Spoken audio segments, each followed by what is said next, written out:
नमस्कार दोस्तों, इस जीडीएस बीपीएम के चैनल पर आप सभी का स्वागत है। आज हम बात करने वाले हैं जीडीएस अप्रैल सैलरी 2024, यानी कि अप्रैल की सैलरी कितने आएंगी, 50% डीए के साथ सैलरी कितनी होंगी, बीपीएम, एबीपीएम और जो भी न्यूली बीपीएम है यानी कि जीडीएस कर्मचारी है और पुरानी जीडीएस कर्मचारी है, उन सभी की सैलरी अप्रैल महीने में कितने % से आने वाली है और कितने आने वाली है, वह सभी जानकारी देने वाला हूँ। और इस चैनल पर जीडीएस की सच्चाई और जीडीएस के रिलेटेड सभी जानकारी मिलती है, इसलिए इस चैनल को आपने अभी तक सब्सक्राइब नहीं किया तो जल्दी जाके सब्सक्राइब और बेल नोटिफिकेशन ऑन करिए ताकि ऐसे जीडीएस के रिलेटेड पल पल जानकारी आपकी तक पहुंचे। और ये वीडियो बहुत ही महत्वपूर्ण ठहरने वाला है क्योंकि आपके भी पते चले कि जीडीएस के लिए कितनी सैलरी बनेगी अप्रैल महीने में और कब तक आएगी 50% के डीए के साथ। तो चलिए देखते ही। आप सभी को पता चला ही होगा थंबनेल देखकर सभी जीडीएस को पता चला होगा कि क्या मैं बताने वाला हूँ। कितनी सैलरी मिलेंगे जीडीएस को? बहुत कम सैलरी मिलती है जीडीएस को,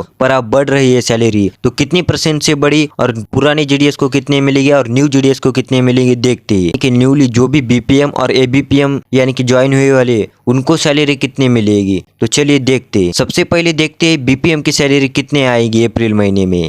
आप स्क्रीन पर देख सकते हो बीपीएम मैंने अच्छे तरीके से यानी कि पूरे डिटेल से लिखा गया है। बेसिक पे 50% डीए के कितना होता है और ऑफिशियल यानी कि जो भी मेंटेनेंस का अलाउंसेस होता है वो और कुल मिलाकर कितने होती है। तो चलिए देखते हैं। बीपीएम का बेसिक पे होता है 12,000 रुपये, यानी कि उनका 50% डीए होता है 6,000 रुपये और यानी कि दोनों मिलाकर 18,000 रुपये। और जो भी बीपीएम के लिए रेंट आता है यानी कि जो भी ऑफिस का रेंट होता है यानी कि 500 रुपये ऊपर से आता है, पर बीपीएम को कितने देता है वो के ऊपर होता है। यानी कि आपका खुद का यानी कि जो भी खुद के यानी कि घर में है तो आपको कोई भी आवश्यकता नहीं लगेगी, यानी कि 500 रुपये वो बचत हो जाएंगी। पर यानी कि दूसरे के साथ किराया ने यानी कि भाड़े में है तो 500 रुपये देना पड़ेगा। तो उनके कुल मिलाकर यानी कि बीपीएम की न्यूली बीपीएम की अप्रैल के सैलरी होने वाली है 18,500 रुपये, यानी कि 19,000 तक सैलरी जा गई है यानी कि बीपीएम की। और पुराने बीपीएम की सैलरी तो बहुत बड़ा हो गए, यानी कि पहले बीपीएम की सैलरी कम और एबीपीएम की सैलरी ज्यादा होती थी पुराने यानी कि पुराने 10-20 साल पहले। तो अभी वैसा नहीं है, अब बीपीएम की सैलरी ज्यादा है तो इसलिए 18,500 न्यूली बीपीएम की सैलरी अप्रैल महीने में बन जाएंगी। आप देखते हैं एबीपीएम और डाक सेवक। एबीपीएम और डाक सेवक की सैलरी सेम ही होती है, यानी कि उनका बेसिक पे 50% ये वो सभी अलाउंसेस वो सेम ही होते हैं। तो चलिए उनकी सैलरी देखते हैं। ये देखो दोस्तों, आप स्क्रीन पर देख सकते हो एबीपीएम और डाक सेवक की सैलरी। उनका बेसिक पे होता है 10,000, यानी कि बीपीएम से 2,000 रुपए कम। बीपीएम का होता है 12,000 रुपए और एबीपीएम और डाक सेवक का होता है 10,000 रुपए। और उनका यानी कि 10,000 का 50% होता है 5,000 रुपए। और ऑफिस मेंटेनेंस यानी कि जो भी साइकिल अलाउंसेस होती है एबीपीएम के लिए, जो भी लेटर